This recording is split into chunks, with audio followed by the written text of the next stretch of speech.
इस वीडियो में हम जानने वाले हैं प्रेगनेंसी के पहले 3 महीने यानी कि फर्स्ट ट्राइमेस्टर में 1 से लेकर 3 महीने तक आपको क्या क्या नहीं खाना चाहिए और किन किन बातों का ध्यान रखना चाहिए।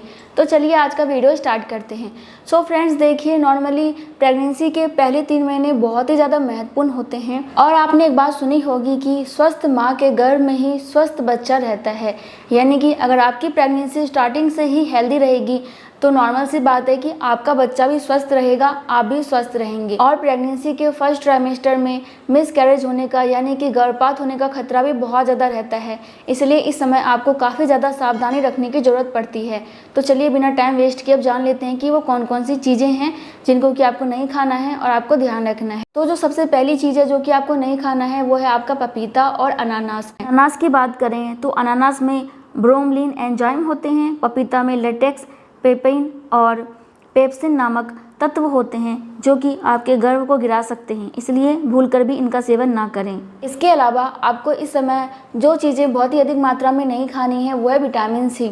वैसे तो आपको प्रेगनेंसी के दौरान विटामिन सी लेना चाहिए, काफ़ी ज़्यादा फायदेमंद होता है, लेकिन प्रेगनेंसी के पहले 3 महीने आपको अधिक मात्रा में विटामिन सी नहीं लेना है। विटामिन सी आपको खट्टे फलों में मिल जाता है, नींबू, संतरा, कीवी, टमाटर और जो भी खट्टे फल होते हैं उन सभी में आपको विटामिन सी मिल जाता है। तो विटामिन सी आपको लेना है, सुबह उठ के नींबू पानी भी पीना है, लेकिन अधिक मात्रा में आपको विटामिन सी यानी कि खट्टे फलों का सेवन नहीं करना है।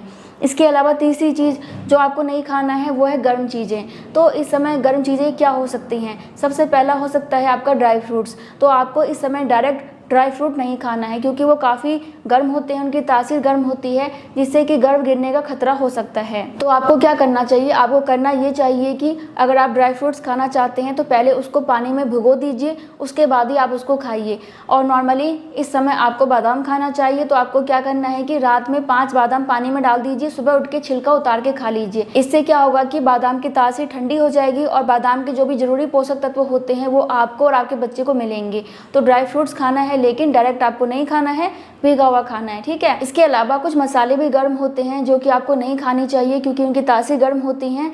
वो क्या है? वो है आपका इलायची या फिर आपका सौंफ, मेथी दाना, तिल और अजवाइन। तो इन चीज़ों का प्रयोग कम से कम करें या फिर ना करें क्योंकि इनसे भी गर्भ गिरने का खतरा रहता है। तो आपको ये भी नहीं खाना। इसके अलावा आपको क्या नहीं खाना चाहिए? कटहल।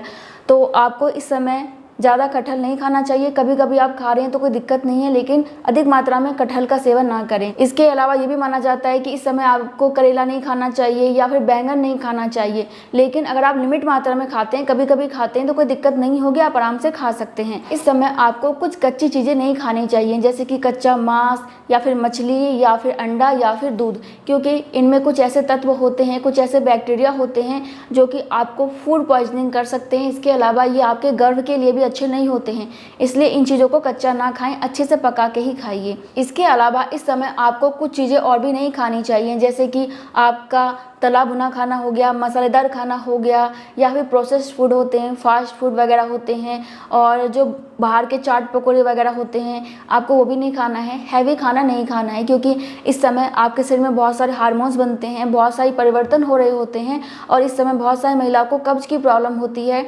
सीने में जलन की प्रॉब्लम होती है और अगर आप ऐसी चीज़ें खाएंगे तो आपको और भी ज़्यादा दिक्कतें होंगी। और इस समय अगर आप ज़्यादा मसालेदार खाना खाते हैं तो इससे भी गर्भ गिरने का खतरा रहता है क्योंकि मसालेदार खाने में लहसुन डाला जाता है, अदरक डाला जाता है, हल्दी डाला जाता है, जो भी मसाले होते हैं सारे गर्म होते हैं, इसलिए आपको कम मसाले वाले खाने खाने चाहिए।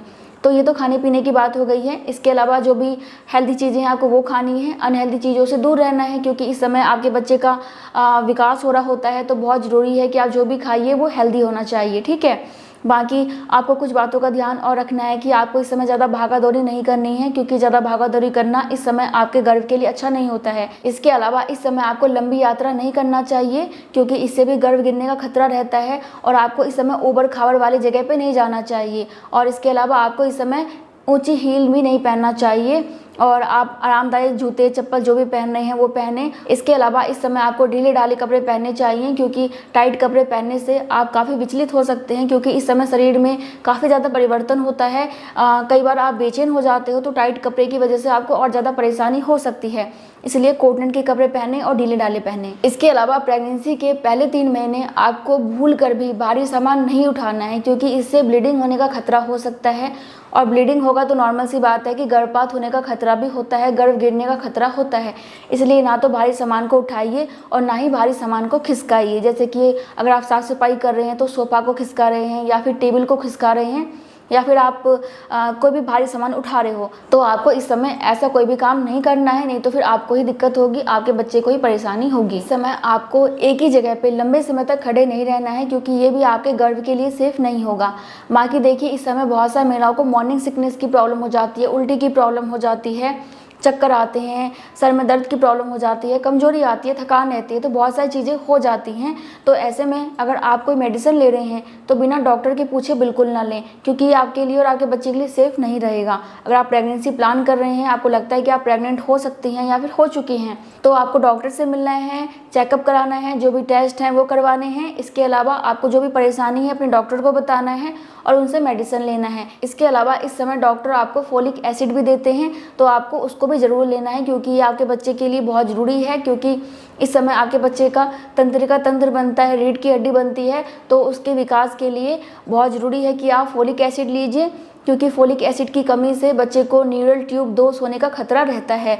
तो इसलिए डॉक्टर के पास ज़रूर चले जाइए और उनसे बिना पूछे कोई भी मेडिसिन ना लीजिए। इसके अलावा एक बहुत ही इंपॉर्टेंट बात, अगर आपको पता चल जाता है कि आप प्रेग्नेंट हो चुकी हैं, तो उसके बाद बिना डॉक्टर की सलाह के आपको रिलेशन नहीं बनाना चाहिए, सेक्स नहीं करना चाहिए, क्योंकि आपको नहीं पता कि आपकी प्रेगनेंसी में कोई कॉम्प्लिकेशन है या फिर नहीं है। अगर है तो फिर डॉक्टर आपको रिलेशन बनाने के लिए मना कर देते हैं। अगर सब कुछ ठीक है तो फिर वो ओके कर देते हैं। इसलिए अपने डॉक्टर से पूछ लीजिएगा, उसके बाद ही आपको रिलेशन बनाना चाहिए। इसके अलावा प्रेगनेंसी के पहले 3 महीने बहुत महत्वपूर्ण होते हैं, इसलिए इस समय आपको काफ़ी हैवी वर्कआउट नहीं करना चाहिए। डॉक्टर से पूछने के बाद ही आपको जो वो एक्सरसाइज बताते हैं वही करें, अपने मन से कोई भी एक्सरसाइज ना करें। तो आप इन्हीं बातों का ध्यान रखिएगा। बाकी मैं मिलती हूँ नेक्स्ट वीडियो में, तब तक के लिए bye bye, thank you so much, नमस्ते।